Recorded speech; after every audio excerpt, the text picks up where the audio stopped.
WESH 2 News Sunrise on CW18 starts now. Right now in Seminole County, more and more seniors are losing their homes, priced out by rent they simply cannot afford. But this week's Community Champion is making sure no one faces that reality alone. We're introducing you to Rescue Outreach Mission. Loud. They look like they've been friends for decades. But Anita Roman and Karen Love met less than a year ago. They were living on the streets. We were in between drug dealers and a Circle K, and you go to bed at night and you don't know, you sleep with one eye open because you don't know what's going to happen. And we are not young ladies. I mean, we're both 68 years old. Both tell me they lost their husbands, then lost everything to scammers. And Karen got a life-threatening diagnosis. They've been our savior. I have been homeless off and on probably for a year. And I have terminal cancer now, so I'm really, needing them. The lifesaver is the Rescue Outreach Mission in Sanford, the only emergency shelter in all of Seminole County. Every night, more than 110 men, women, and children walk through these doors.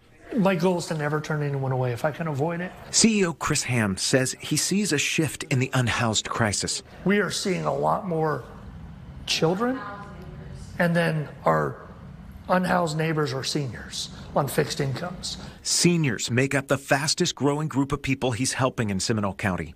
If your Social Security income is, if you're lucky, $1,100, $1,200 a month, we had a woman come through and her Social Security was like $650, $700 a month.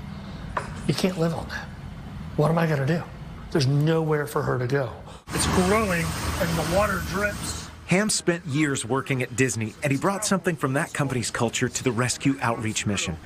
He insists on calling those who come here guests, not clients. And I said, hey, we should be treating people with respect and treat them as guests, not necessarily clients or whatever. Treat them like a guest you would in your home, and that changes the whole tenor and tone of your conversations. The team provides case managers who work 7 days a week, a computer lab for job searches, and a plan to get every guest back on their feet. Just treat people the way you want to be treated, because there by the grace of God goes I. For Anita and Karen, this place gave them more than a bed. It gave them each other. We're not neither one going to go anywhere without the other one. Yeah, she's my best friend. She's mine. You got to have hope.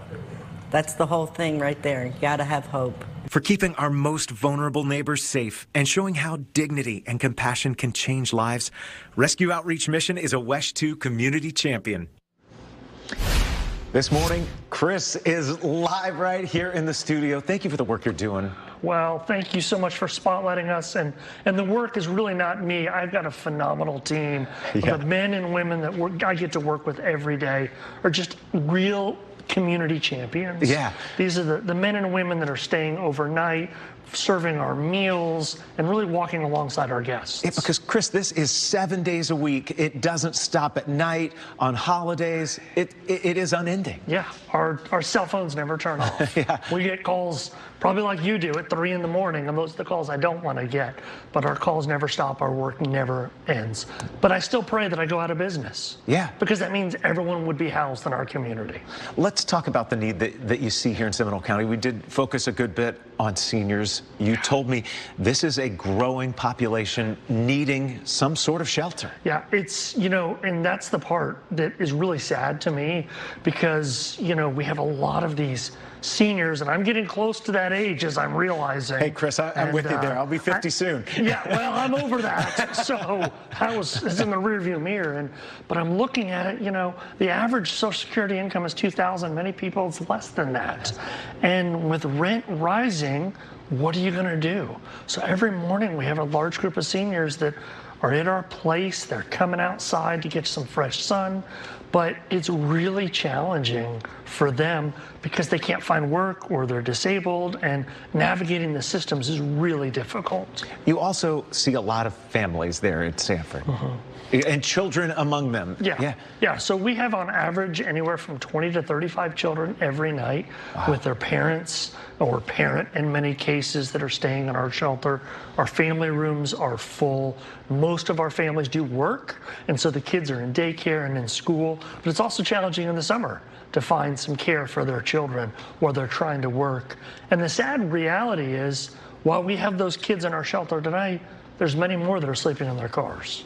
Yeah, and you said to me you wish no one gets turned away, but there are at times going to be greater needs than you can accommodate. Yeah, absolutely, and that's the thing that's heartbreaking is we go out of our way to squeeze every space we can, to squeeze so many folks in, because no one should be sleeping on the streets or in their cars or in tents. You know, we live in one of the greatest places in the world, and I find it just incomprehensible that there are people sleeping on the streets tonight. So we do what we can to really work hard to help them. And Chris, we want our viewers to get behind the work that Rescue Outreach Mission is doing. How do you ask people to get connected to you? What do you need? So we always need financial support. Yeah. Because our funding doesn't come from just the government. We do get some, about 30%, but that still doesn't keep the doors open. So we're really grateful for our individual donors, our family donors, our faith community donors, and the business partners that come alongside. So we always need help. Our website, romcfl.org. We're located in Sanford, and we always need help here in our community. Yeah, well, keep up this great work that you're doing. It was such a pleasure to see you and your team and to meet these two very special ladies, and we wish them the best. But to see the kids there, the families, and you're not just giving them a place to sleep. You're feeding them meals throughout the day. You're teaching them job skills, helping them get on those computers to put resumes together and find work, helping them to advance their lives. Yeah, and that's really, we believe strongly in equipping and empowering and not enabling. Yeah. So we have banks that are coming in. We have a bank coming in tomorrow to do like a Monopoly money lesson and talking through with some of our guests how you avoid that and also how to avoid some of the scams that are out there. Right. So that's a big thing coming up. We write budgets and we walk alongside because we think it's so terribly important to just sit down and listen. Because when you met one person experiencing homelessness, you met one person. Everyone has a story to tell, and their stories are all centered around mostly lack of economic opportunities. Yeah. Chris, thank you to you and the team there at Rescue Outreach Mission for the work you're doing. It is beautiful. Continued success, and I just believe our community is going to get behind in a big way and help further this effort. And we're going to post all the information, so you could do that on WESH.com.